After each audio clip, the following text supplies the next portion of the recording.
तर तुम्हाला सांगितल्याप्रमाणे काल जो आपण घटक पाहिलेला आहे किंवा कालचा जो आपला घटक आहे तो घटक नेमकं काय आहे किंवा कालच्या घटकामध्ये आपल्याला कोणत्या बाबीचा अभ्यास करण्यात आला किंवा माहिती दिलेली आहे ही आधी सुरुवातीला जाणून घेऊयात आणि मग पुढे आपण कंटिन्यू करूयात.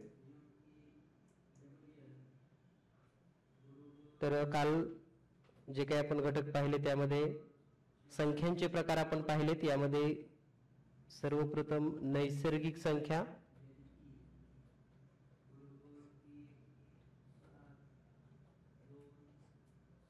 या नैसर्गिक संख्येची सुरुवात याला आपण नॅचरल नंबर असं म्हणतो आणि याची सुरुवात होते 1, 2, 3 आणि पुढे अनंत. त्यानंतर दुसरा जो सेट आहे तो म्हणजे पूर्ण संख्या,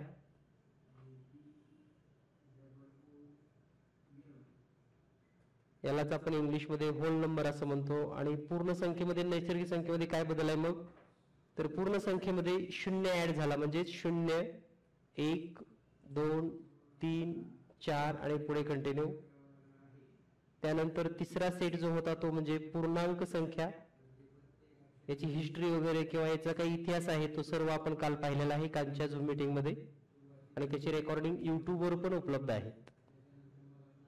तर पूर्ण मध्येच 0, सर्व धन संख्या +1, +2, +3 आणि सर्व ऋण संख्या -1, -2, -3 आणि या पद्धतीने.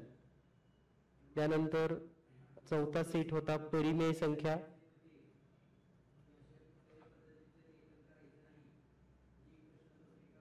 तर परिमेय संख्येची व्याख्या आपल्याला सोप्या पद्धतीने सांगितली होती. a/b असा कोणताही अपूर्णांक ज्यामध्ये b हा 0 नसावा. त्यानंतर पाचवा सेट अपरिमेय संख्या, तर अपरिमेय संख्येमध्ये आपण असं सांगितलं होतं की अशा संख्या ज्यांचं वर्गमूळ निघत नाही, म्हणजे पूर्ण संख्या वर्गमूळ निघत नाही. सोपी व्याख्या दिली होती तुम्हाला, वर्गमुळात 12 असेल, वर्गमुळात 7 असेल, वर्गमुळात 99 असेल, अशा बऱ्याचशा संख्या आपण लिहू शकतात. आणि 6वा सेट होता वास्तव संख्या,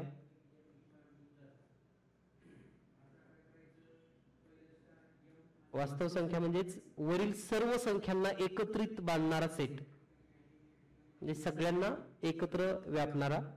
या पद्धतीनं हे सर्व 6 संख्यांचे सेट आणि डिटेल्स आपण कालच्या झूम मीटिंग मध्ये पाहिलेला आहे. तर आजच्या झूम मीटिंग मध्ये आपल्याला पाहायचंय की नैसर्गिक संख्या आणि या नैसर्गिक संख्येमध्ये संख्यांचे वेगवेगळे प्रकार कसे आहेत. तर नैसर्गिक संख्या, कारण आपल्या माहितीस्तव असू द्या, बऱ्याच विद्यार्थ्यांना असा प्रश्न पडतो की 0 ऋण आहे का, म्हणजे 0 ही संख्या सम आहे का विषम आहे.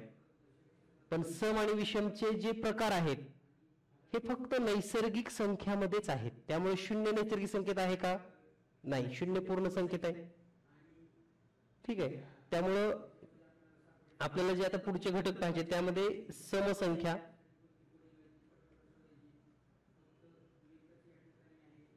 ठीक आहे, यालाच इंग्लिश मध्ये आपण इवन नंबर असं म्हणतो, इवन नंबर. ठीक आहे.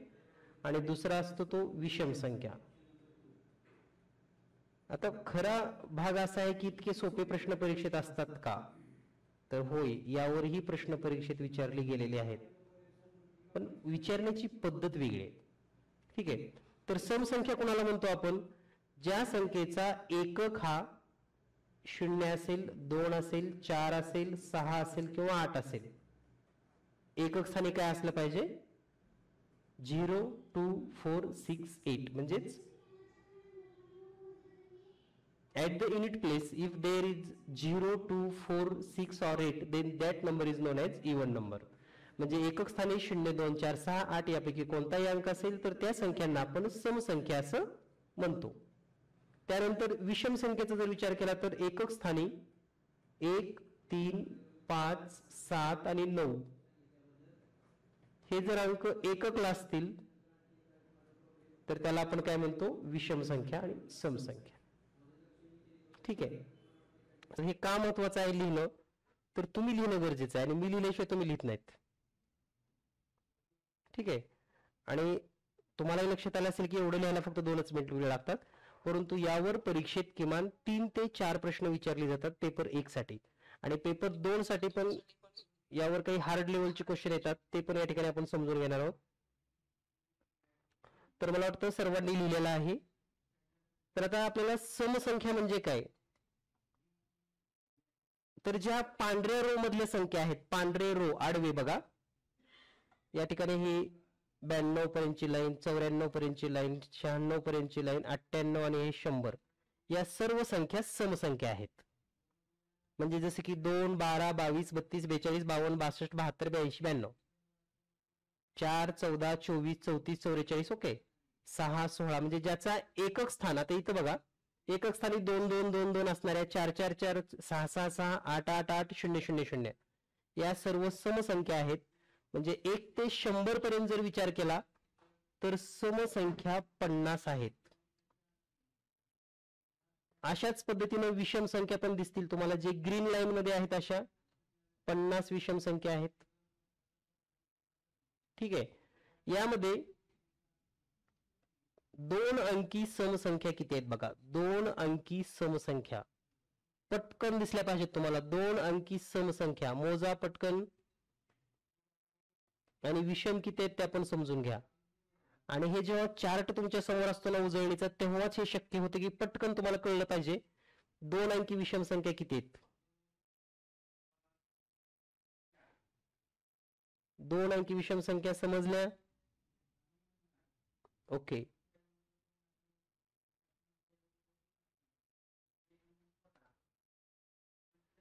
कन्फ्यूज होऊ नका. आता 2 अंकी कुठून सुरू झालेल्या बघा, समसंख्या 10 पासून सुरू झालेल्या आहेत. 10 इथं खाली जो 10 आहे, 10, 10, 12, 14, 16, 18, 20. हा बघा, मोजायची अजून एक सिंपल आयडिया सांगतो तुम्हाला मी. 12 ची लाईन बघा, 12, 14, 16, 18, 20, या प्रत्येक ओळीला 5 5 5 5 5 5 आहेत. शेवटच्या 91च्या ओळीमध्ये 92, 94, 96, 98 चारच आहेत. पण इकडे एक 10 जी आहे ना, ते तिकडे जर प्लस केलं तर सरासरी प्रत्येक ओळीला 5 होतात, आणि फक्त अशा 9च ओळी आहेत.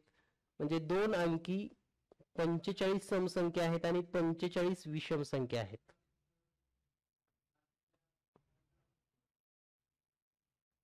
ठीक आहे. आता या चार्टचा किंवा या टेबलचा काय उपयोग आहे ते तुम्हाला सांगतो मी. परीक्षेत बऱ्याच वेळेस असाही प्रश्न असतो की 2 अंकी समसंख्यांची बेरीज किती, 2 अंकी विषम संख्येची बेरीज किती, किंवा एकूण समसंख्येची बेरीज किती, एकूण विषम संख्येची बेरीज किती, असे प्रश्न सेकंड पेपर मध्ये येतात. याच्या बेरजा फर्स्ट पेपरला पण असे विचारले जातात. तर आधी सम आणि विषम संख्या हा कन्सेप्ट कळाला का पाहून घ्या तुम्ही एकदा. ठीक आहे. यानंतर आपण याच्या बेरजेचे तिन्ही सूत्र लगेच पाहणार आहोत, कारण पुन्हा वेगळा कन्सेप्ट पाहिजे असलं की पुन्हा हा चार्ट तुम्हाला आणखी एकदा सांगावा लागतो.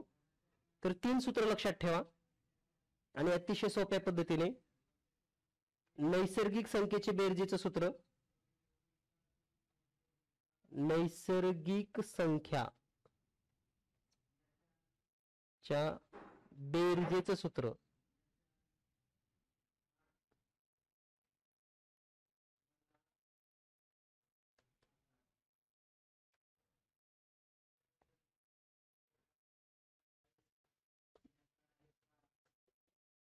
ठीक आहे.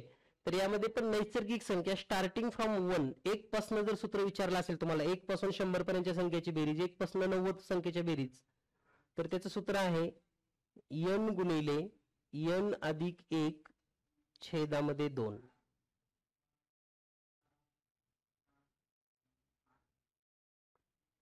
नैसर्गिक संख्येच्या बेरजेचं, आणि हे सर्व सूत्र कोणासाठी लागू आहेत पहा. 1 पासून सुरुवात असेल तर, 1 पासून सुरुवात, म्हणजे थोडक्यात उदाहरणार्थ मी पहिलं उदाहरण एक सोडून दाखवते तुम्हाला. उदाहरणार्थ 1 ते 70 पर्यंतच्या सर्व नैसर्गिक संख्येची बेरीज किती.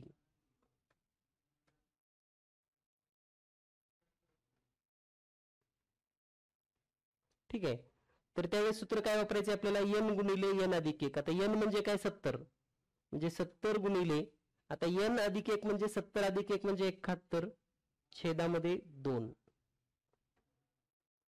यामध्ये डायरेक्ट बे न भाग बसेल, बे 1 बे, बे त्रिक 6, 1 उरलं, बे पंचे 10, म्हणजे या ठिकाणी असं येईल की 35 गुणिले 71 बरोबर हा गुणाकार करावा लागेल तुम्हाला.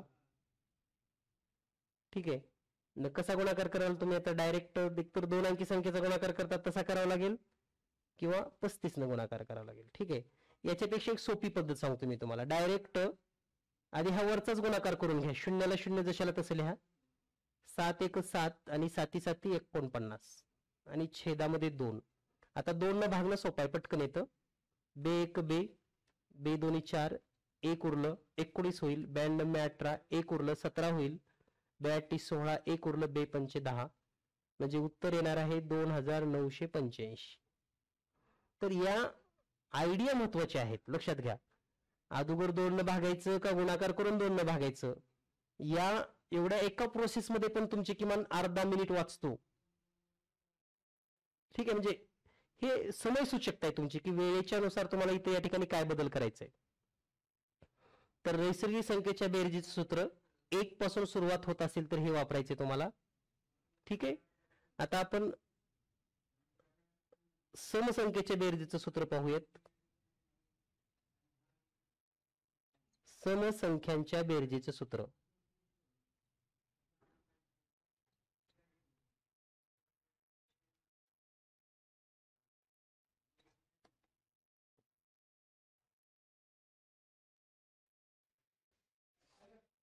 हम्म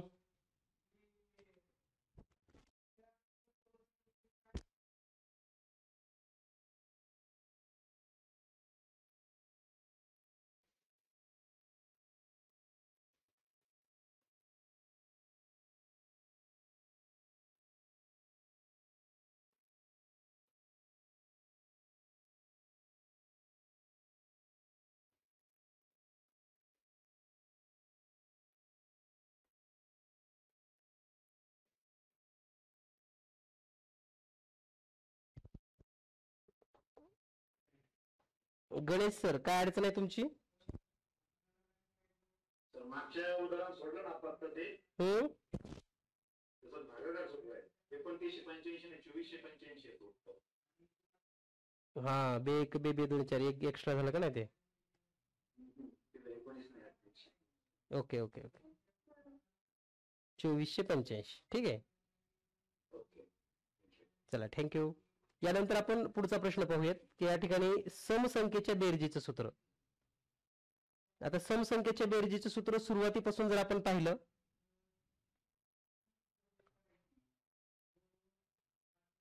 म्हणजे समजा आधी सूत्र समजून घ्या काय आहे. तर n गुणिले n अधिक 1. ठीक आहे. याच्या छेदामध्ये 2 घ्यायचं नाही आपल्याला. पण हे केव्हा वापरायचं आहे? जर सुरुवातीपासून असेल तर, म्हणजे 1 पासून सुरुवात होणाऱ्या समसंख्या असतील तर, म्हणजे 1 च्या नंतर 2 येणार आहे थोडक्यात. फक्त इथं असं लिहितो मी, सुरुवातीपासून.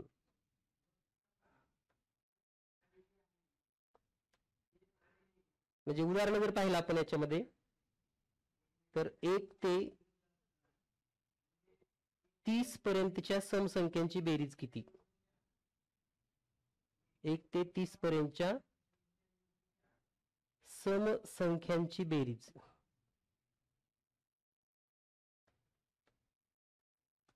ठीक आहे. आता 1 ते 30 पर्यंतच्या समसंख्येची बेरीज हा प्रश्न आपल्याला सोडवायचा आहे. म्हणजे समसंख्या कोणत्या असतील बरं यामध्ये? 2 4 6 आणि शेवटची 30. एकूण समसंख्या किती आहेत हे महत्वाचं आहे या ठिकाणी. एकूण समसंख्या किती आहेत? तर ते आहेत फक्त 15. 30 पर्यंत किती समसंख्या आहेत? 15. तर हे n म्हणजे एकूण समसंख्या आहे, लक्षात घ्या. म्हणजे यांची बेरीज जर करायची असेल तर 15 गुणिले 15 अधिक 1 म्हणजे 16, हा गुणाकार येईल 240. म्हणजेच 1 ते 30 पर्यंतच्या समसंख्येची बेरीज येते 240. या प्रश्नामध्ये जर आणखी काही बदल केला तर कसा प्रश्न येतो पहा. पहिल्या 25 समसंख्येची बेरीज किती असा प्रश्न आला समजा. पहिल्या 25 समसंख्यांची बेरीज किती.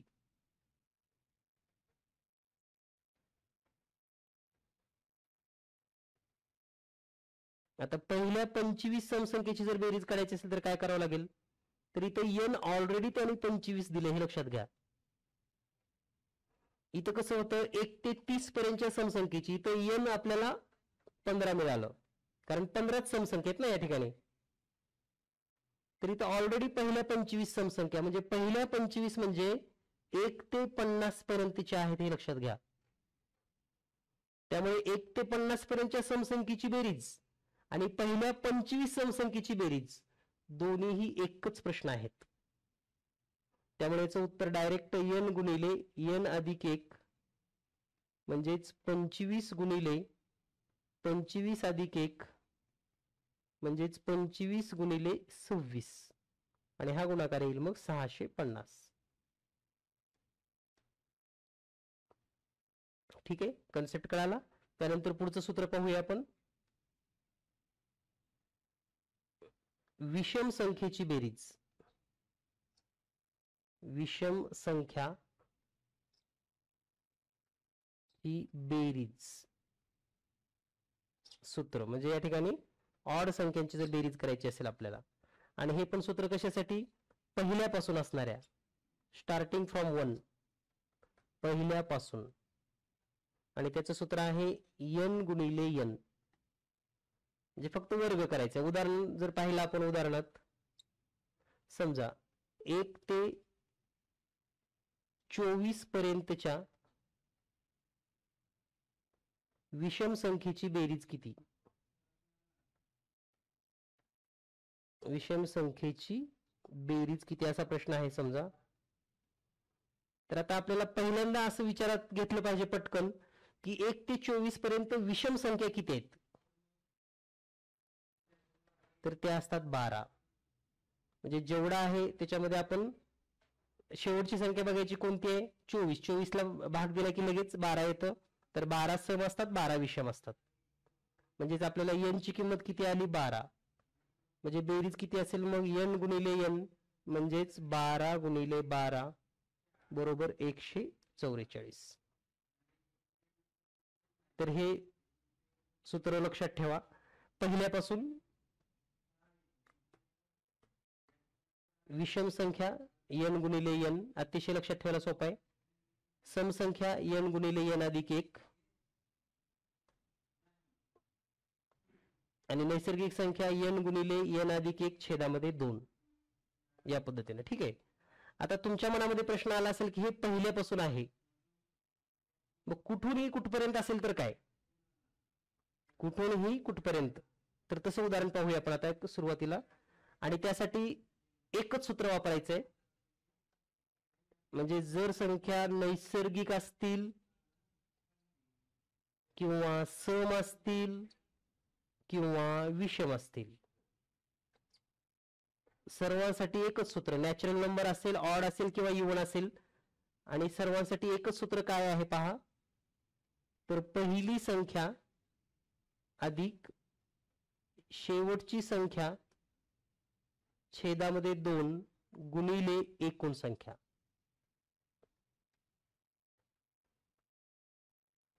आता एकूण संख्येमध्ये लक्षात ठेवा जर नैसर्गिक संख्या असेल तर एकूण नैसर्गिक संख्या, सम संख्या असतील तर एकूण सम संख्या आणि विषम असतील तर एकूण विषम संख्या. जे काय असेल ते हा एकूण संख्येचा जो वर्ड आहे तो एकूण नैसर्गिक संख्या, एकूण सम संख्या, एकूण विषम संख्या अशा पद्धतीने राहणार. म्हणजे गणित जसं असेल त्या पद्धतीने तुम्ही तो विचार करू शकतात. आता एक सोपा प्रश्न पाहूयात आपण. 11 ते 70 पर्यंतच्या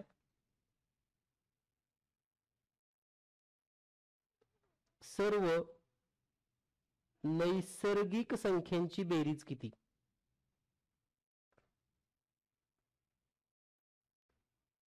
ठीक आहे. आता या ठिकाणी वरच्या जर सूत्राचा वापर केला तर काय होईल. पहिली संख्या कोणती 11 ते म्हणजे 11 ला पण घ्यायचंय लक्षात घ्या. म्हणजे 11 ते 70 म्हणजे 70 ला पण घ्यायचंय, छेदामध्ये 2 आणि एकूण संख्या किती आहेत. आता हे कसं काढणार, एकूण संख्या किती आहेत. ठीक आहे, तर नैसर्गिक संख्या यामध्ये एक सोपी पद्धत सांगतो तुम्हाला नैसर्गिक संख्या शोधण्याची. 11 ते 70 म्हणजे सोडून दिलेत किती, पहिल्या 10 सोडून दिलेत ना, 1 ते 10 पर्यंत घेतल्या नाहीत, म्हणजे 10 मायनस करा 70 मधनं, राहिले किती मग 60.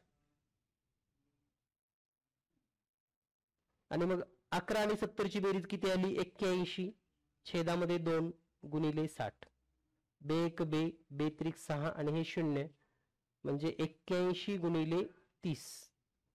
0 ॲज इट इज लिहितात, 3 1 ला गुणा आधी, 3 1 3 आणि 3 पुन्हा 8 ला गुणा, 3 8 24. म्हणजेच 11 ते 70 पर्यंतच्या सर्व नैसर्गिक संख्येची बेरीज येते 2430. ठीक आहे, आता हाच प्रश्न आणि हे सूत्र कशासाठी आहे, कुठूनही कुठपर्यंतच्या संख्या. तर दुसरा प्रश्न बघा, समजा प्रश्न असा आहे, 25 ते 55 पर्यंतच्या सर्व समसंख्यांची बेरीज किती. समसंख्यांची बेरीज किती.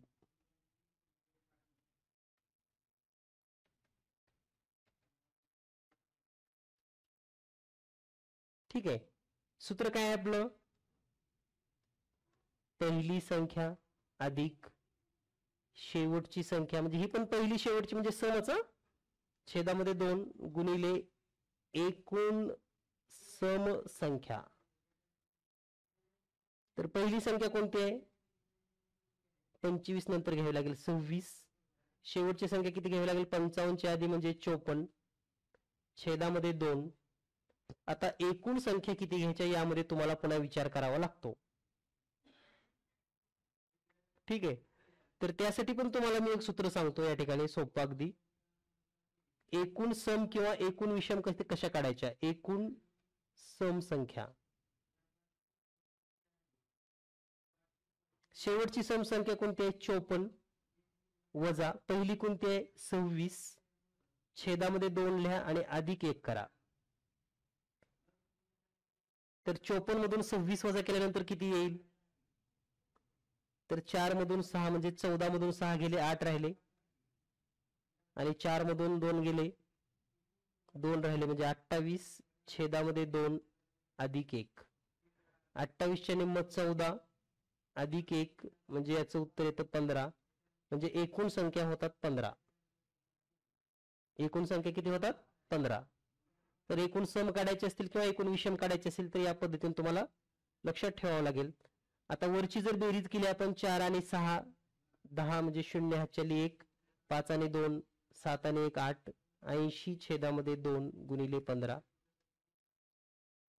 80 ला 2 न भाग द्या, बे 1 बे, बे चौक 8 आणि 0 म्हणजे 40 गुणिले 15 आणि 15 चौक 60 आणि 1 0 म्हणजे उत्तर येईल 600. तर 25 ते 55 पर्यंतच्या सर्व समसंख्यांची बेरीज असेल 600. या पद्धतीने तुम्ही हा प्रश्न सोडवू शकता. ठीक आहे, तर याचाच थोडक्यात एक सोपा प्रश्न मी पुढे कंटिन्यू करतोय पेपर 2 साठी खास स्पेशली. असाही प्रश्न असतो पहा,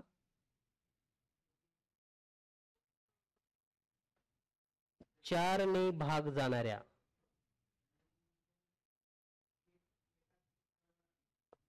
विभाज्यता जेव्हा तुम्हाला कळेल तेव्हा आणखी लवकर सोपं जाईल. 4 ने भाग जाणाऱ्या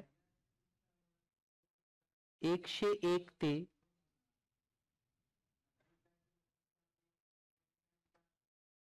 501 पर्यंत किती संख्या आहेत असा प्रश्न आला.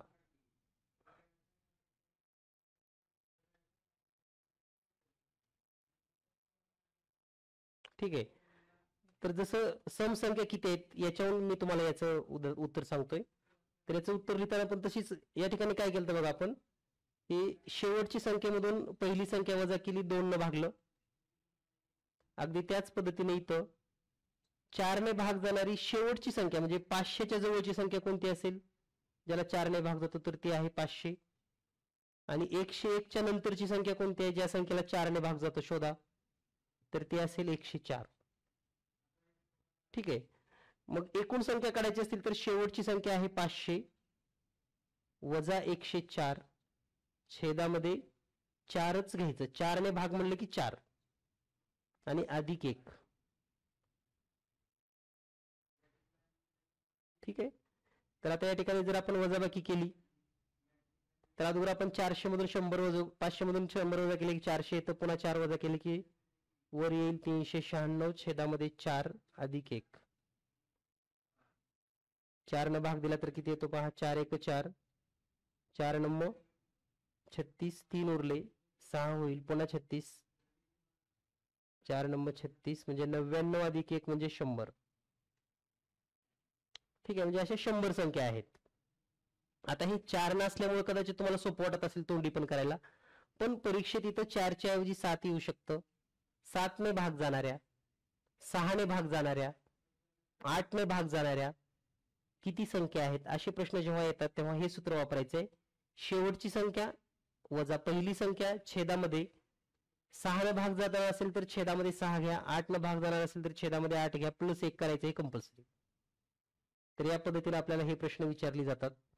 आता टीईटी मध्ये एक प्रश्न विचारला होता, तो प्रश्न म्हणजे त्याच्यासारखाच तुम्हाला एक प्रश्न सांगतो. समजा प्रश्न असा आहे, 10 ते 60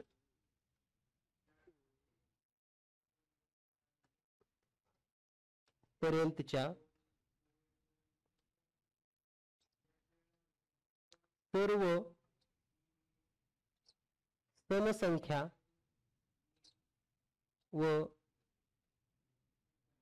विषम संख्या यांच्या बेरजेत कितीचा फरक असतो.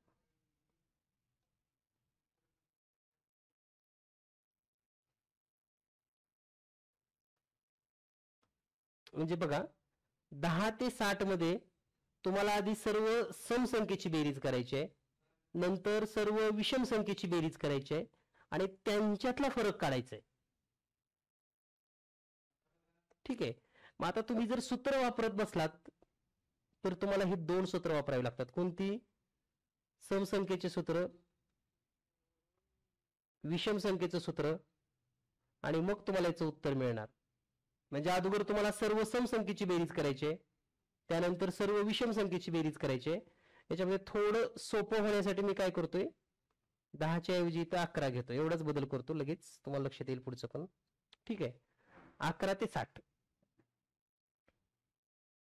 आता हे तोंडी कसं सोडवायचं ते तुम्हाला मी सांगतो. ओरल पद्धतीनं 30 सेकंदामध्ये कसं सोडवायचं. ओरल तोंडी प्रश्न हा सुटतो, एकही कॅल्क्युलेशन न करता. आपण काय करूया, तिथे काही संख्या लिहूयात. 11, 12, 13, 14, 15, 16, 17 आणि शेवटी आपण लिहूयात 59 आणि 60. म्हणजे 11 पासून 60 पर्यंतचा हा सगळा खेळ आहे. तर आता समसंख्या कोणत्या आहेत आणि विषम संख्या कोणत्या आहेत बघा. विषम कोणत्या आहेत? 11, 13, 15, 17. आपल्याला यांची बेरीज करायची आहे, पुन्हा समची बेरीज करायची आहे आणि मग या सर्वांच्या बेरजेमधला पुन्हा फरक काढायचा आहे. मग आपण काय करूयात, असा नंतर फरक काढण्यापेक्षा फरक आपण लगेच काढूयात. तोंडी फरक कसा काढायचा बघा. या दोन्हीमध्ये कितीचा फरक आहे? 11 आणि 12 मध्ये 1चा फरक आहे. 12 आणि 13 मध्ये कितीचा फरक आहे? 1चा फरक आहे. 15 आणि 16 मध्ये कितीचा फरक आहे? 1चा फरक आहे. 17 आणि 18 मध्ये कितीचा फरक आहे? 1चा फरक आहे. असंच शेवटी 59 आणि 60 मध्ये कितीचा फरक आहे? 1चा फरक आहे. विषम सम, विषम सम, विषम सम, विषम सम, 1 चा फरक आहे. अशा किती जोड्या आहेत त्या? अशा किती जोड्या आहेत 11 पासून 60 पर्यंत? एवढं जर तुम्हाला तोंडी सांगता आलं, ठीक आहे. आता पहिल्यापासून जर असतं 1 पासून तर 30 जोड्या झाल्या असत्या, म्हणजे पहिल्या 5 जोड्या कमी झाल्यात, म्हणजे राहिल्यात किती, 25 जोड्या राहिल्यात अशा, बरोबर आहे. आणि इथं सम हे जास्त आहे, लक्षात घ्या, सम संख्या ही मोठी आहे, ठीक आहे. तर सम संख्या ही +1 आहे, +1 आहे, +1 आहे, आणि किती जोड्या आहेत अशा, 25, म्हणजे +25 चा फरक असेल, संपलं उत्तर. पेपर काढून बघा मागचे, तुम्हाला असे प्रश्न आठवतील, सापडतील, दिसतील, ठीक आहे. म्हणजे फक्त कितीचा फरक आहे, समसंख्येची बेरीज आणि विषम संख्येच्या बेरजेमध्ये +25 चा फरक येतो. याला म्हणायचं तोंडी सोडणे, ओरल पद्धतीने सोडणे. याला कुठलंही कॅल्क्युलेशन करायची गरज नाही, फक्त तुम्हाला या जोड्या बनवता आल्या पाहिजेत, किती जोड्या आहेत त्या, ठीक आहे. आता इथं समान जोड्या झाल्यात, पण काही काही ठिकाणी काय होतं पहा. आणखी एक प्रश्न आपण पाहूयात. 10 ते 85 दरम्यान, म्हणजे सर्वच, दरम्यान म्हणण्यापेक्षा सर्वच, 10 ते 85,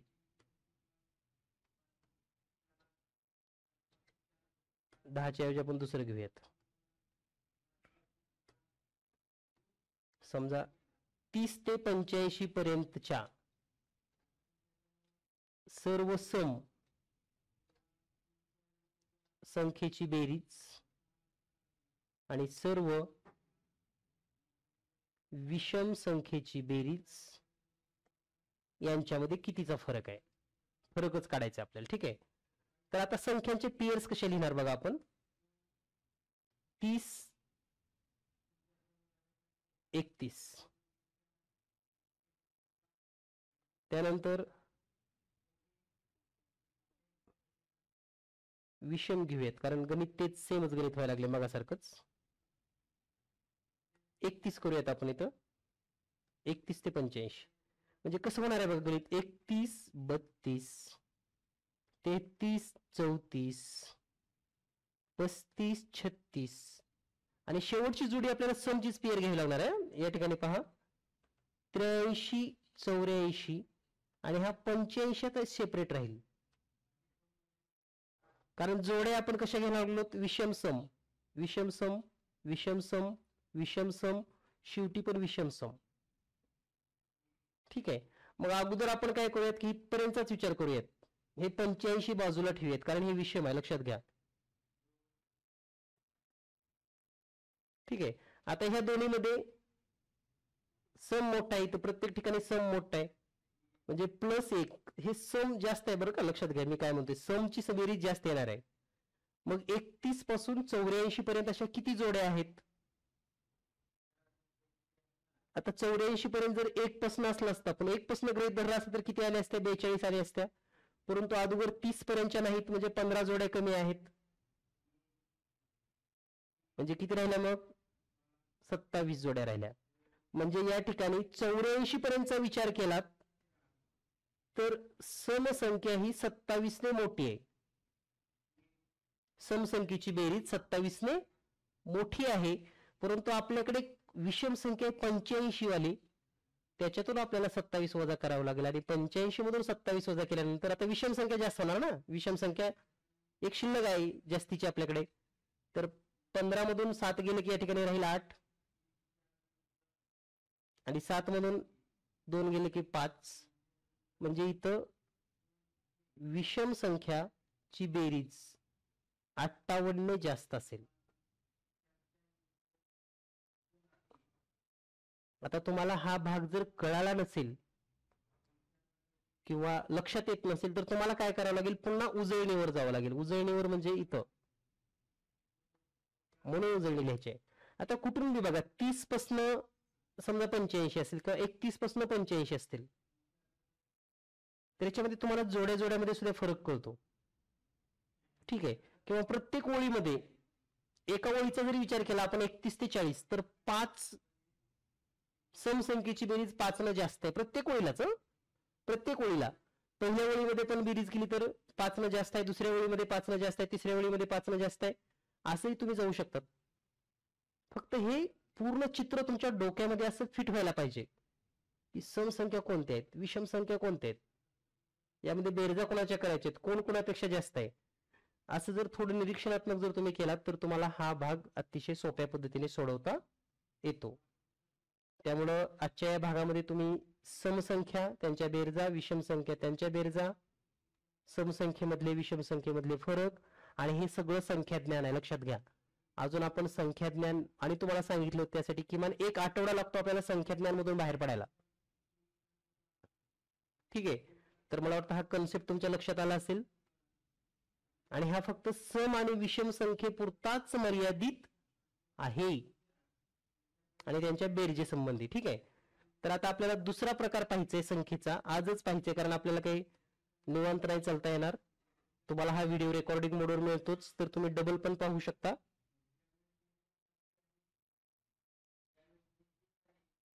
मनीषा मॅडम, काय विचारायचं तुम्हाला?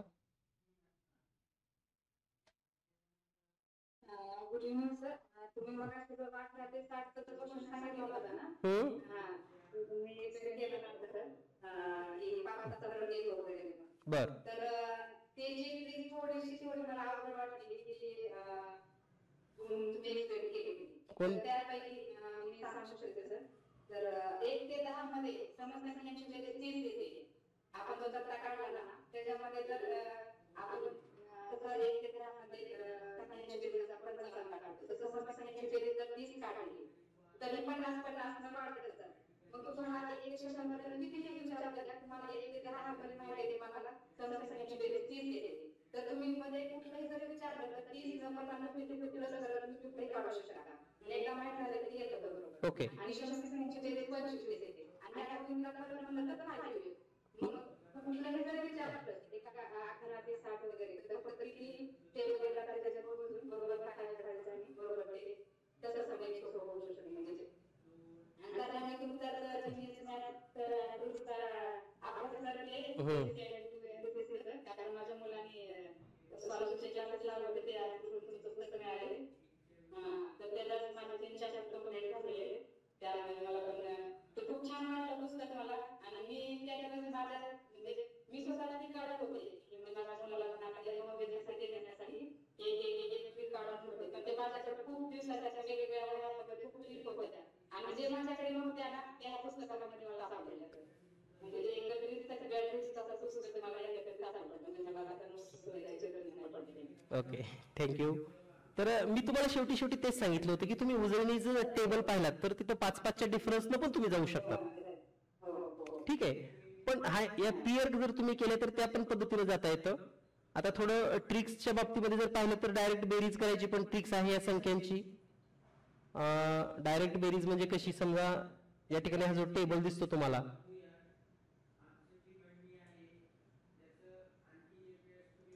तर या टेबलमध्ये जर आपण बेरीजचा विचार केला थोडाफार तर 1 ते म्हणजे नवीन विद्यार्थ्यांसाठी ज्यांना माहिती नाही त्यांना 1 ते 10 पर्यंतच्या सर्व संख्येची बेरीज इथं 55 येते, हे लक्षात ठेवा. 11 ते 20 सर्व संख्यांची बेरीज 155 येते. 21 ते 30 ची बेरीज 255 येते. म्हणजे इथलाच दशकचा जर 2 घेतला तुम्ही, पुढची बेरीज 31 ते 40 355 येते. 41 ते 50 455 येते. 51 ते 60 555 येते. 61 ते 70 655 येते. 71 ते 80 755 येते. 81 ते 90 855 येते आणि 955 येते. एक म्हणजे त्या 10 संख्यांची बेरीज आपण या ठिकाणी समजून घेतोय. ठीक आहे, तर आता वेळ कमी आहे आपल्याकडे, 10 मिनिट वेळ आहे, पण या 10 मिनिटांमध्ये आपल्याला मूळ संख्या आणि संयुक्त संख्या हा एक कन्सेप्ट समजून घ्यायचा आहे. कारण जेवढा आपल्याला वेळ कमी वेळेमध्ये करता येईल. त्याचबरोबर आणखी एक महत्वाची बाब, जर तुम्ही उस्मानाबाद किंवा धाराशिव परिसरामध्ये राहत असाल तर उद्यापासून आपले ऑफलाईन क्लासेस पण या ठिकाणी सुरू होत आहेत. वीकेंड बॅचेस असणार आहे. तुम्ही जरी नसलात तरी तुमचे मित्र वगैरे असतील किंवा त्यांना पण तुम्ही सांगू शकतात. उद्याचा आणि परवा दिवसाचा क्लास आपण फ्री मध्येच त्यांना देऊयात. जर त्यांना आवडला कॅम्पस आणि जर समजा समजलं तर पुढे कंटिन्यू करतील. ऑफलाईन बॅच, तर त्या संदर्भात थोडक्यात सांगतो मी.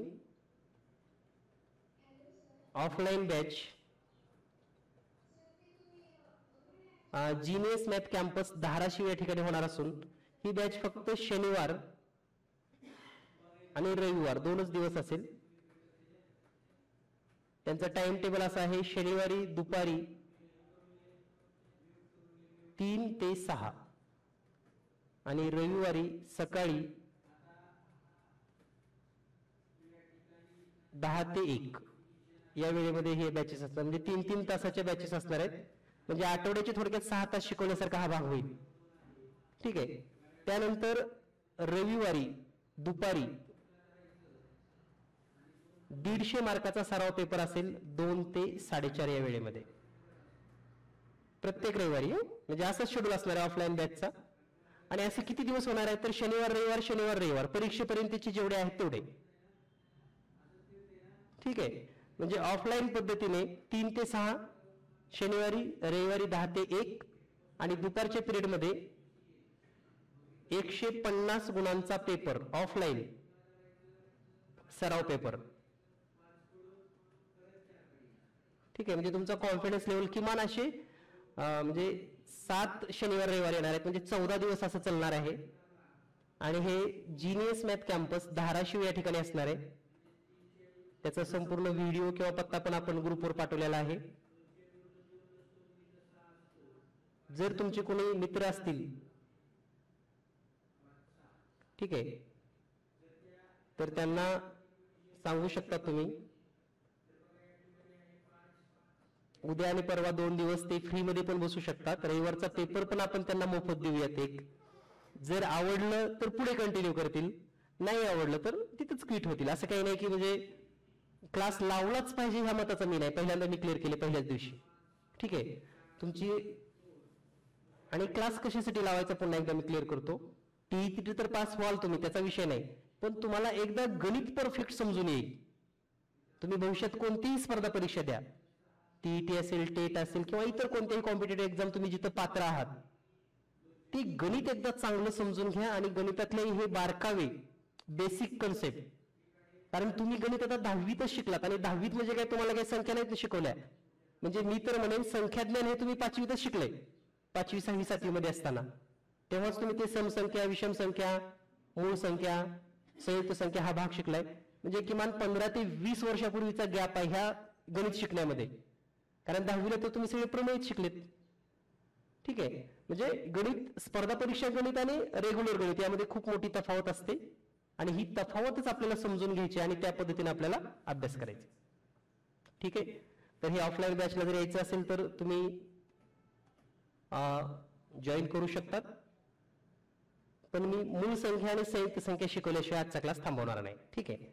तर मूळ संख्या आणि संयुक्त संख्या त्यासाठी एक सोपी 1 ते 10 पर्यंतच्या संख्या आपण पाहूयात. 1 2 3 4 5 6 7 8 9 आणि 10. ठीक आहे.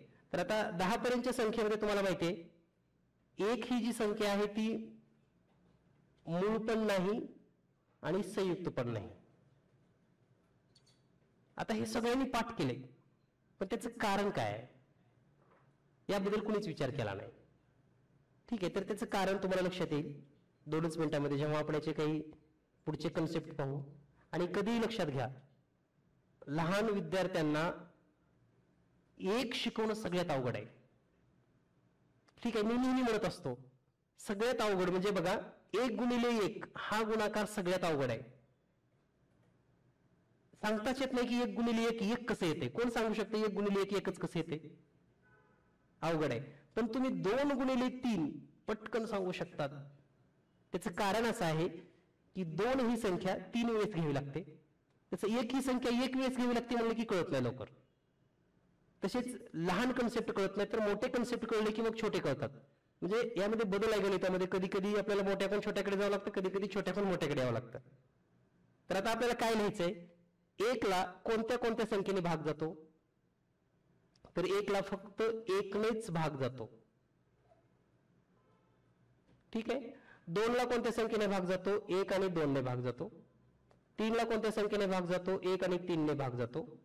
4 ला कोणत्या संख्येने भाग जातो? 1 ने भाग जातो, 2 ने भाग जातो आणि 4 ने पण भाग जातो. 5 ला कोणत्या संख्येने भाग जातो? 1 आणि 5 ने जातो. 6 ला कोणत्या संख्येने भाग जातो? 1 ने भाग जातो, 2 ने भाग जातो, 3 ने भाग जातो आणि 6 ने पण भाग जातो. 7 ला 1 आणि फक्त 7च. 8 ला 1 ने भाग जातो, 2 ने भाग जातो, 4 ने भाग जातो आणि 8 ने पण भाग जातो. 9 ला 1 ने जातो, 3 ने जातो आणि 9 ने पण जातो. 10 ला 1 ने जातो, 2 ने जातो, 5 ने जातो आणि 10 ने जातो. तर आता मूळ संख्या कोणाला म्हणतात ते सांगतो मी. ज्या संख्येला 1 आणि त्याच संख्येने भाग गेलाय बघा, 1 आणि त्याच संख्येने, म्हणजे त्याचे 2 अवयव आहेत. या 4 संख्याकडे थोडं निरीक्षण करा. 2 1 आणि 2 ने भाग जातो, 3 1 आणि 3 ने जातो, 5 1 आणि 5 ने जातो, 7 1 आणि 7 न, म्हणजे 1 ने भाग जातो किंवा तीच संख्या इटसेल्फ, नंबर इटसेल्फ. ओके, यांना म्हणतात मूळ संख्या. या मूळ आहेत, मूळ संख्या यांना म्हणायचे. याला इंग्लिश मध्ये प्राईम नंबर असं म्हणतात. मूळ संख्या म्हणजे प्राईम नंबर. ठीक आहे. तर 3 ही पण मूळ संख्या आहे. 5 ही पण मूळ संख्या आहे आणि 7 ही पण मूळ संख्या आहे. म्हणजे 1 ते 10 पर्यंतच्या या सर्व 4 मूळ संख्या आहेत. ठीक आहे. मग आता राहिल्या कोणत्या? 4 6 8 9 यांना आपण संयुक्त संख्या असं म्हणतो.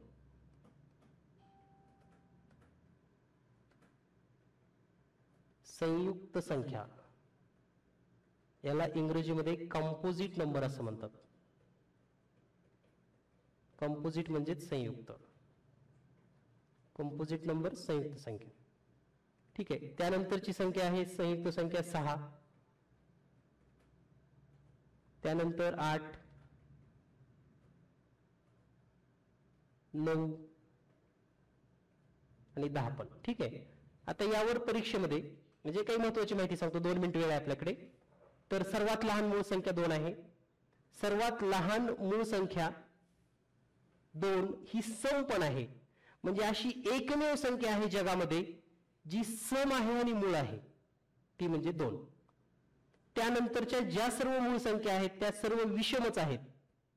म्हणजे या ठिकाणी तुम्ही पाहू शकता बघा, 2 3 5 7 या मूळ संख्या आहेत. 2 ही सम असून मूळ संख्या एकमेव आहे. त्यानंतर 3 5 7 आता इथून पुढे सर्वच या विषम आणि मूळ संख्या आहेत. ठीक आहे. तर या मूळ संख्या लक्षात ठेवा. आता तुमच्याकडे जी 100 पर्यंतची उजळणी दिलेली आहे, या ठिकाणी आपण जर पाहिलं त्याच्यामध्ये कोणत्या कोणत्या मूळ संख्या आहेत असा एक चार्ट तयार करा आणि त्या मूळ संख्येला गोल करा. ठीक आहे. तर तुम्हाला मदत म्हणून मी सर्व मूळ संख्या एकदा लिहून देतो या ठिकाणी आणि मग आपला क्लास थांबेल.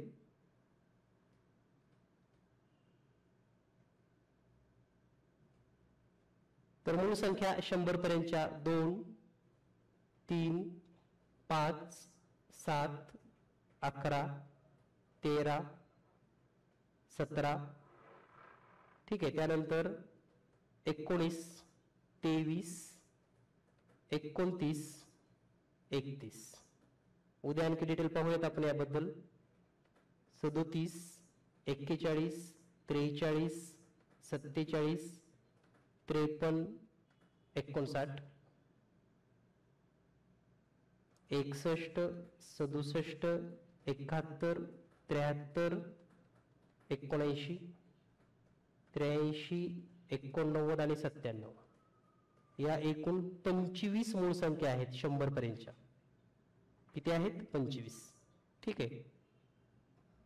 तर आणखी एक तुम्हाला सांगतो की आपण फसतो कुठं. आपल्याला वाटतं की या पण मूळ संख्या आहेत. 57 मूळ संख्या आहे, 51 मूळ संख्या आहे, 39 मूळ संख्या आहे. त्यानंतर आपल्याला वाटतं बरं का तसं, त्या नाहीत मूळ संख्या. 69 मूळ संख्या आहे असं वाटतं, 91 मूळ संख्या आहे असं वाटतं, पण या मूळ संख्या नाहीत. त्या का मूळ संख्या नसतील हे पण तुम्ही विचार करा. आणि आज काही डाऊट आहेत का? आराधना. हा सर, नमस्कार. नमस्ते, बोला. सर एक प्रॉब्लेम आहे असा आहे की 115 नंतर 35वी समसंख्या कोणती, त्याचे सूत्र काय आहे? ओके, आता तुम्ही 100 पर्यंतची उजळणी पाहिली? हो सर. ओके, तुम्हाला जर असं विचारलं की 12 नंतर 10वी समसंख्या कोणती आहे, तर कसं काढणार तुम्ही? 10वी नको, 10वी जास्त झाली, उगाच चौथी संख्या विचारूया आपण. चौथी समसंख्या कोणती आहे? म्हणजे कोणती येणार? 14, 16, 18, 20. म्हणजे 12 नंतर चौथी संख्या 20 आली, बरोबर आहे? म्हणजे 12 मध्ये किती मिळवावं लागलं तुम्हाला इथं? +8. जे +8 का केला? कारण तुम्हाला समसंख्येमध्ये 2-2चा फरक आहे माहित झालं. ओके, पण जर तुम्हाला इथं असं विचारलं असतं की तिसरी विषम संख्या शोधा, तिसरी विषम संख्या 12 नंतर, तर 12 नंतर पहिली विषम संख्या कोणती आहे? 13, 15 आणि 17. ओके, म्हणजे काय केलं असाल इथे तुम्ही आता? 12 नंतर पटकन पुढची एक 13 आले, म्हणजे +1 केलात, बरोबर आहे? आणि त्याच्या पुढे पुन्हा राहिले किती मग? 2, म्हणजे पटकन +4 केलात, बरोबर आहे? +1 केली की पुढची आली 1, बरोबर आहे? राहिले 2 म्हणून पटकन +4 केलात. आता तुमची संख्या कोणती आहे? 115. विचारले कोणती तुम्हाला आता? 35वी समसंख्या, बरोबर आहे? आपण ह्याच्यानंतरची पुढची पटकन एक समसंख्या काढूयात, 116, बरोबर आहे? राहिले किती आपल्याकडे आता? मग 34ची दुप्पट करा, 68. ह्याच्यामध्ये मिळवा 68. 6 आणि 8 14 ला 4 हात चली 1, 6 आणि 1 7 आणि 1 8 आणि 1 184. ठीक आहे, म्हणजे कन्सेप्ट समजून घ्या. तुम्ही सूत्राच्या मागे लागलात ना, या समसंख्या, पुढच्या समसंख्या बघा, मी काय म्हणतोय, पुढची समसंख्या, मागची समसंख्या, पुढची विषम संख्या, मागची विषम संख्या, बरोबर आहे?